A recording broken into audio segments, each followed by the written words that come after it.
भाऊ काय सांगशील या ठिकाणी नेमकं काय घडलं होतं शनिवारी आणि आपल्याला कसं या संदर्भात माहिती मिळाली होती? म्हणजे सकाळी 7च्या दरम्यान माझा मित्र इथं टॉयलेटला गेलेला.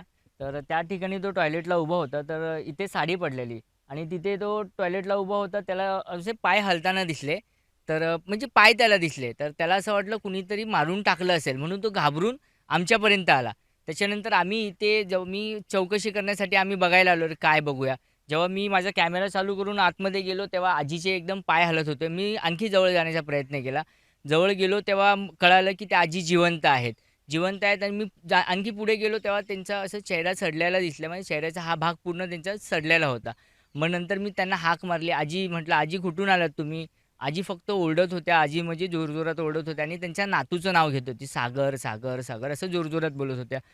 त्याच्यानंतर मी लगेच मग ते जखम दिसली म्हणून आम्ही पुढचं पाऊल नाही उचललं. आम्ही डायरेक्ट 100ला मी माझ्या फोनवरून 100ला कॉल केला. 100ला कॉल केल्याच्या नंतर पोलीस मदत घेतली. पोलीस अर्ध्या तासानंतर पोलीस आले.